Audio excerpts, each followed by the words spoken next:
What's going on, boys? It's your boy, Serrani Macaroni Man, back in another video. And today we're going to be talking about the stacked, underrated card of UFC Sacramento.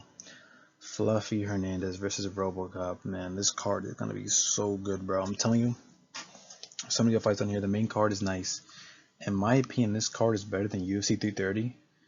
But that's not really saying a lot, if we're being honest. It's not really saying a lot at all. But yeah, man, this card is pretty nice. There's a lot of fighters that I like on here.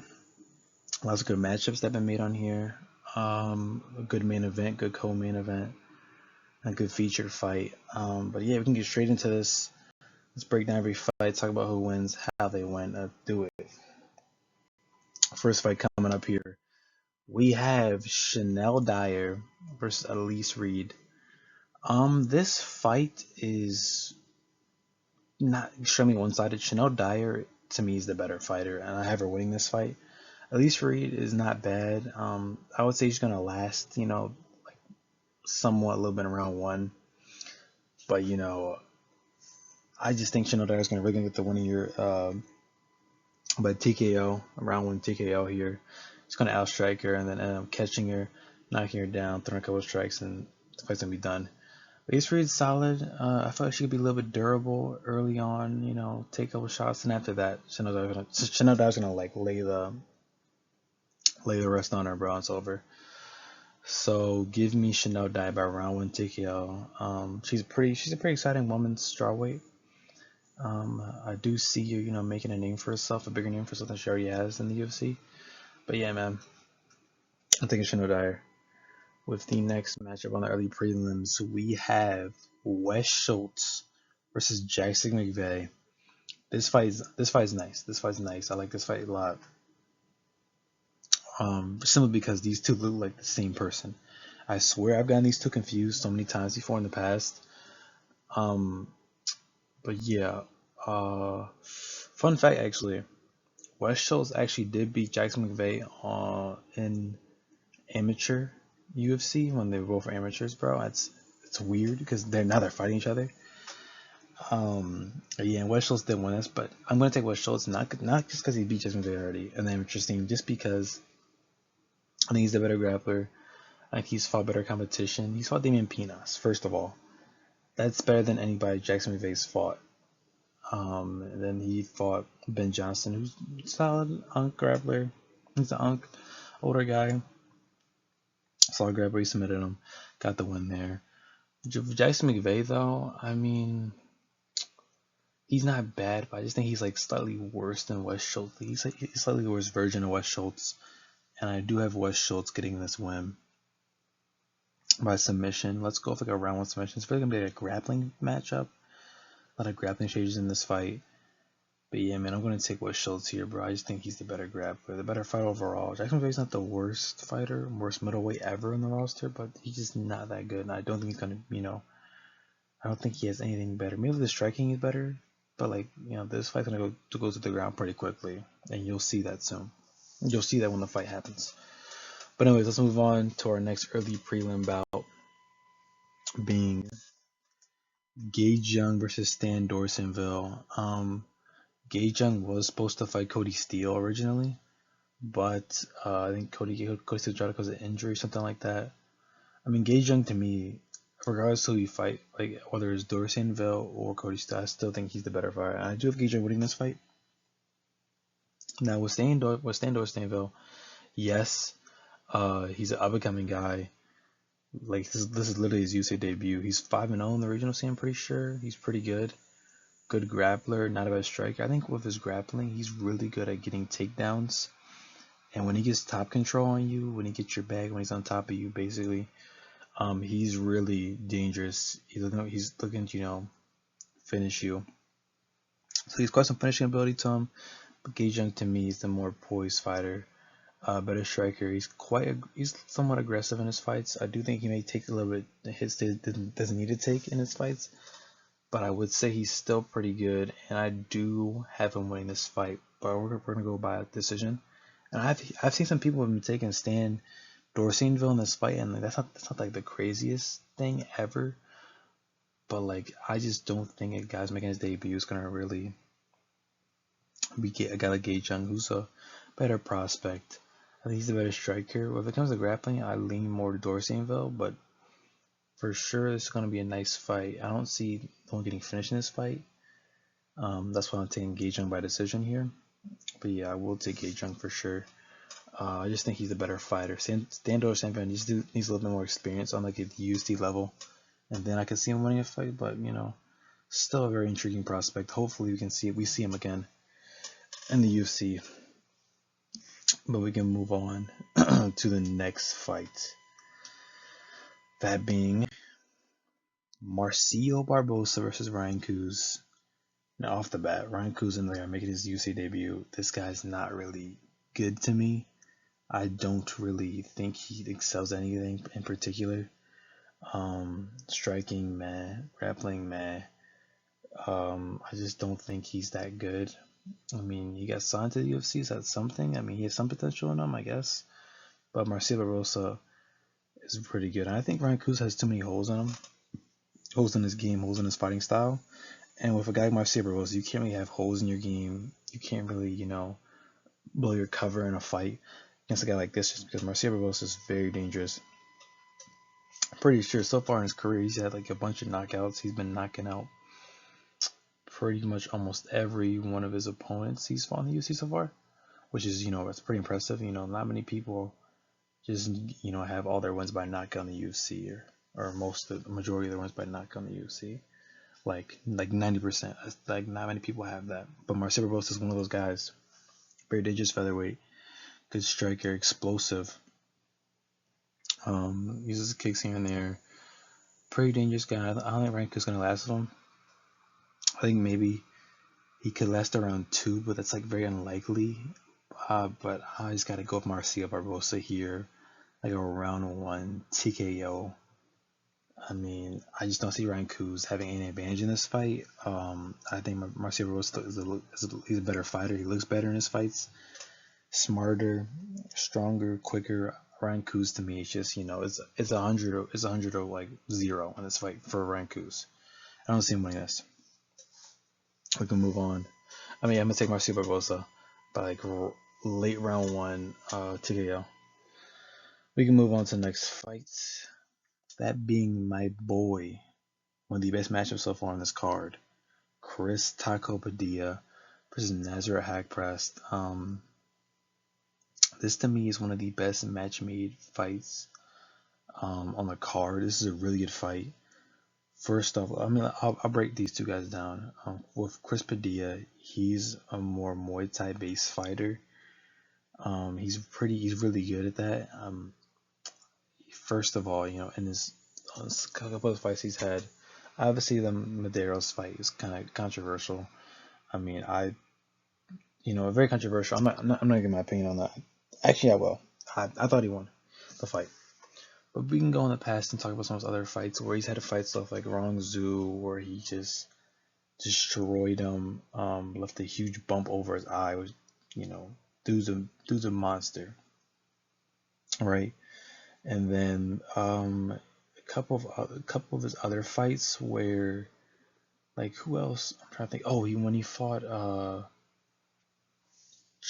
Ismail Bonfim, he knocked him out. Like he destroyed him. Right, and then he's beating Jai Herbert and he's beating James on top. Like those are all his fights so far in the UFC, and he's pretty much like won every fight in the UFC so far. He's pretty good, and he's been in a knockout, like he's been in a finishing streak, excluding his win against Jai Herbert. But he's been finishing almost all of his opponents except for like Jai Herbert and Medeiros since like 2023. Even like the regional scene, he's still a very good fighter. Right. He just, to me, his Muay Thai is so dangerous, but with Nazareth Haqparast, he's a very high-paced, high-motor guy. He likes to brawl. He's not opposed to, getting your face brawling with you. Although it has costed him a little bit. He did get knocked out by Quinlan Selko. I mean, that's a pretty popular knockout, too. But I just think that this fight is pretty close. I will take Chris Padilla by like a late, not late. I'll say like a early to mid round 3 TKO, because his Muay Thai is so nice. It's so good.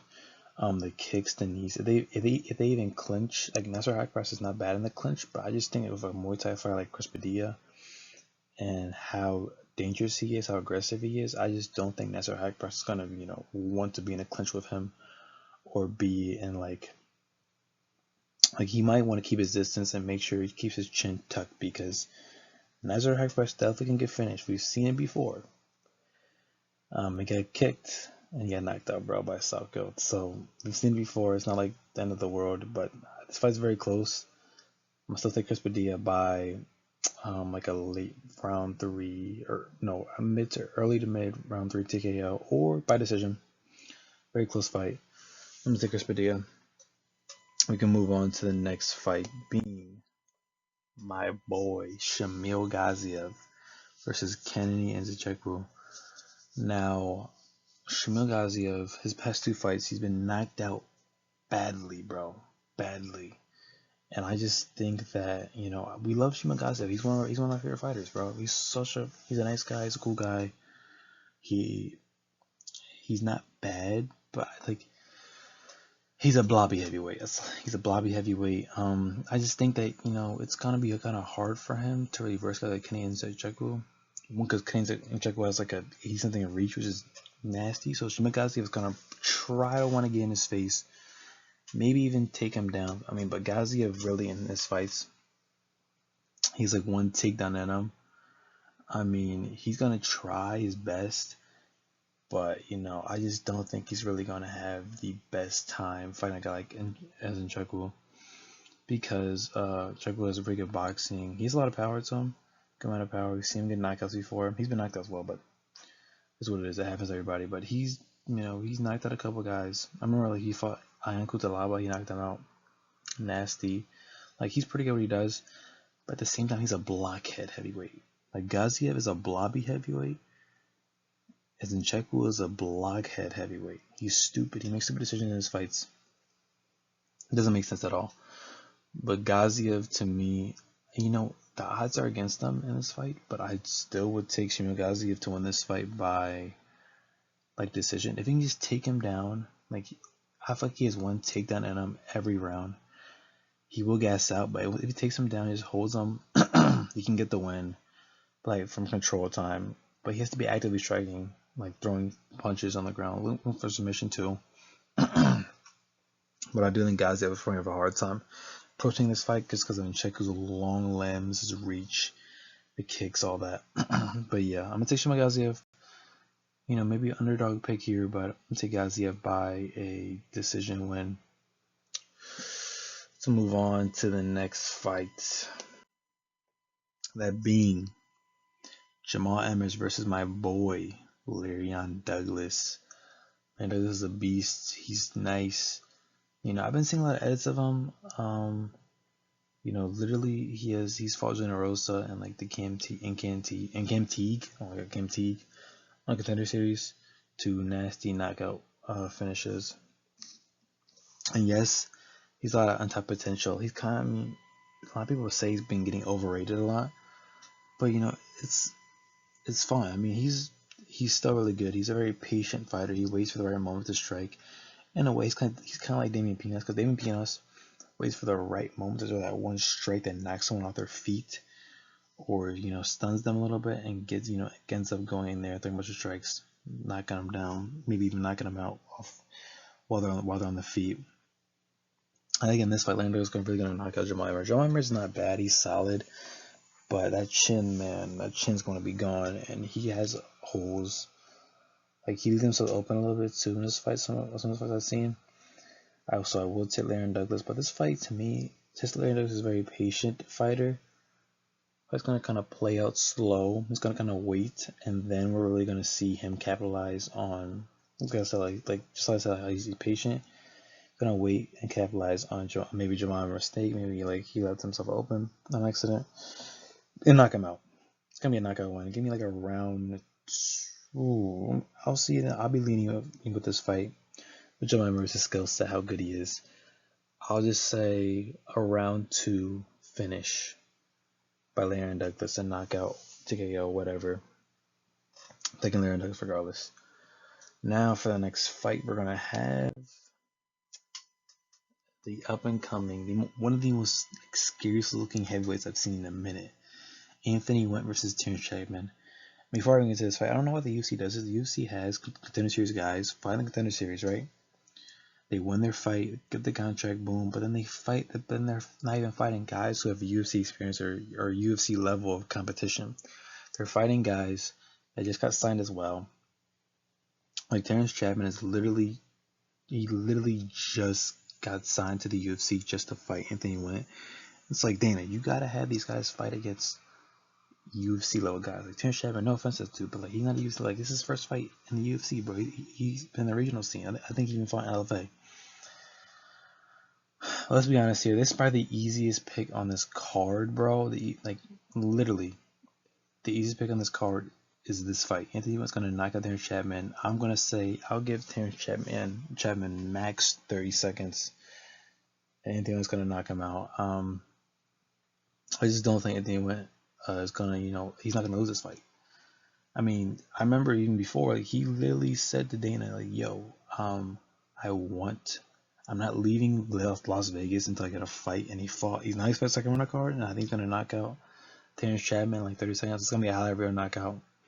Literally, probably one of the quickest knockouts we've ever seen in heavyweight. But yeah, give me Anthony Went. This is probably the easy, like, if you're betting on this fight, easy money, easiest fight to bet on. Give me Anthony Went by like a 30-second knockout, round one. Next fight, we have Markel Medeiros versus Mason Jones. This is another really good matchup. These are two really good fighters. Markel Medeiros obviously coming off a draw against Chris Padilla. Still a very good fighter, good striker, explosive, quick on the feet. Mason Jones is another guy, very durable guy. He went to war with Axel Sola in his last fight. Pretty good striker. I do think Mason Jones has a slight edge against Markel Medeiros, but Markel Medeiros is still pretty good. But yeah, this is a good matchup. Mason Jones is, to me, slightly the better fighter. I will take him, but Markel Medeiros, I do think Mason Jones should be kind of worried about Medeiros' power, explosive power, because he could get caught. I mean, he's a very durable guy. His chin's not, like, he has a pretty strong chin, but I do think he should be worried about a guy like Markel Medeiros because, like I said, the explosiveness of this dude, there's a lot of power to him. You gotta be really worried of that. Like, you don't want to get finished. You don't want to risk anything with a guy like Markel Medeiros. So I'm gonna take Mason Jones here by decision. This is gonna be a very nice fight, long fight, kind of like Axel Solo, but probably less blood. These guys are probably gonna be tired at the end of the fight, kind of. Because Mason Jones was pretty tired at the end of his fight. He's going back and forth with Axel Solo. But yeah, give me Mason Jones here by decision. Very close fight, like a 29-28 win. Mason Jones. Next fight on the main card, we have Carly Judice versus Jesla Chavez. Now this fight, Jesla Chavez, I don't even care if she's undefeated. She's had one fight in the UFC, and she fought on the Bilal Muhammad versus Gabriel Bonfim card. She looked fine, but like, again, I think against like a fighter like Carly Judice in the women's flyweight division, bro, she's not gonna win this fight. I think Carly Judice really is gonna utilize her boxing. She's just good striking. Her boxing is really good in general. I forgot who she fought last time, but I've pretty much watched all her fights. She had a couple losses in the UFC, okay, but like, she's still a pretty good fighter. I mean, I know a lot of people praising Jesla Chavez because she's undefeated, but it's like, bro, she's not that good, bro. She's okay, she's solid, but against a striker like Carly Judice, she's gonna get outstruck. I don't see Carly Judice very knocking her out, but I just feel like she's gonna piece her up, throughout 3 rounds and end up getting the win here,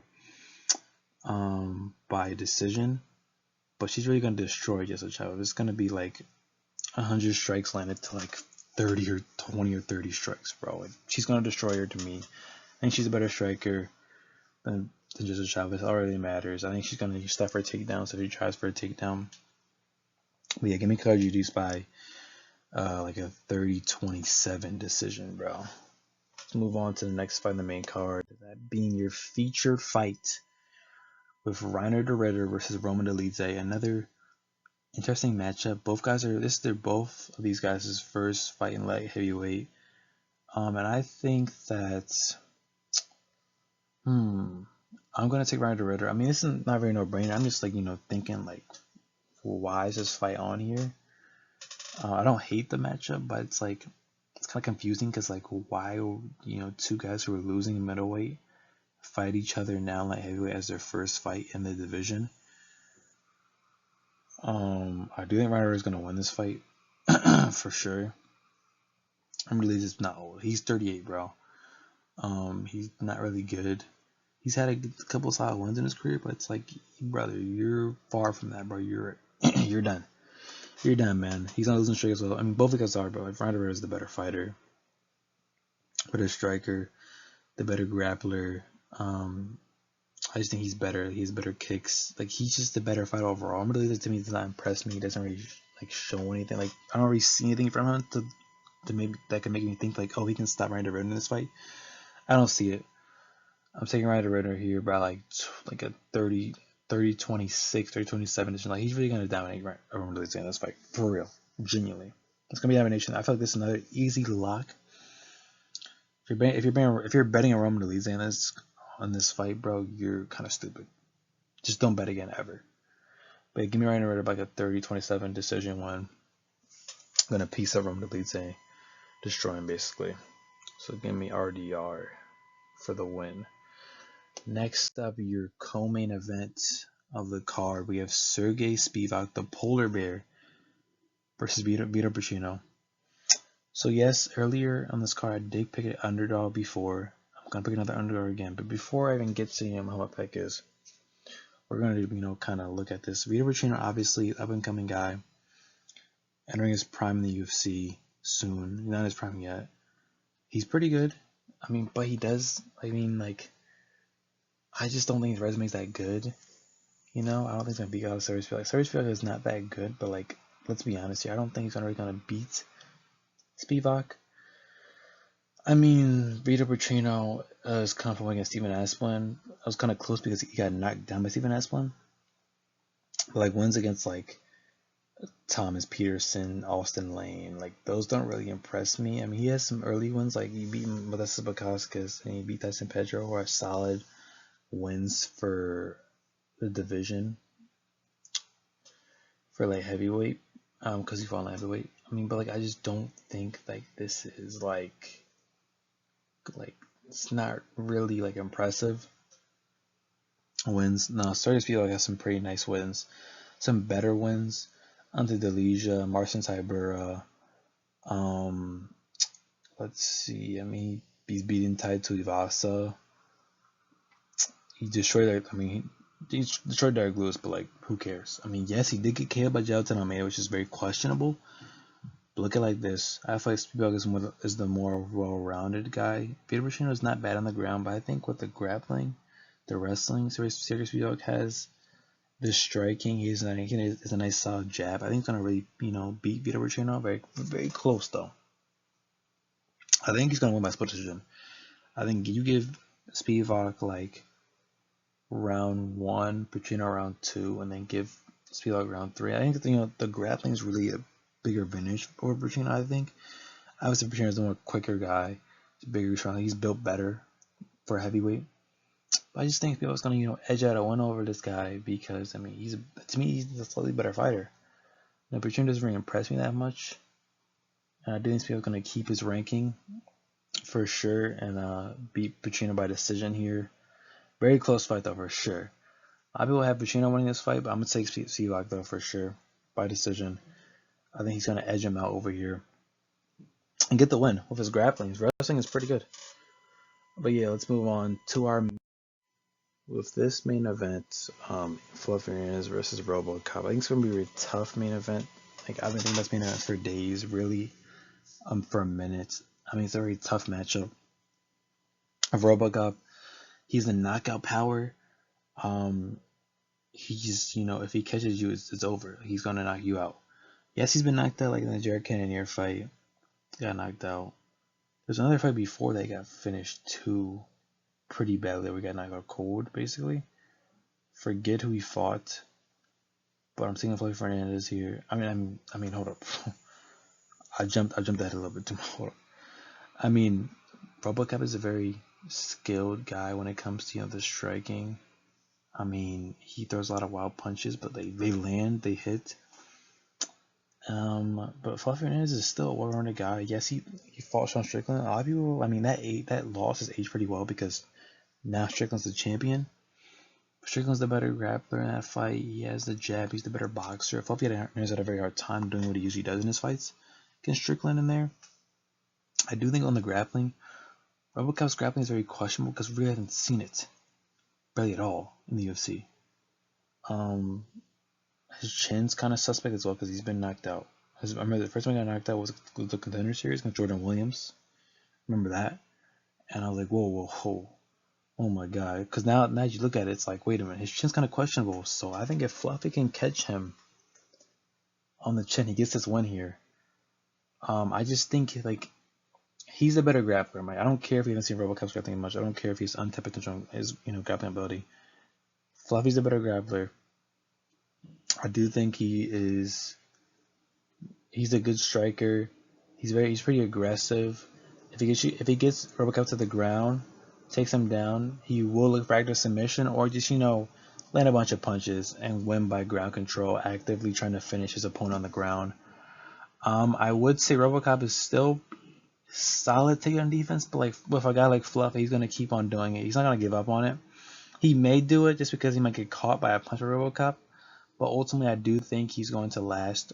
This fight's gonna last a while. I mean, ultimately I think this fight's gonna be finished in like round 4, round 5, and I'm gonna take Fluffy Hernandez here. Yes, he's the favorite, I'm pretty sure, but Robocop is still a dangerous fighter. The knockout power is insane. The ground game is questionable. So I'm taking Fluffy, but I think he's still a very dangerous guy.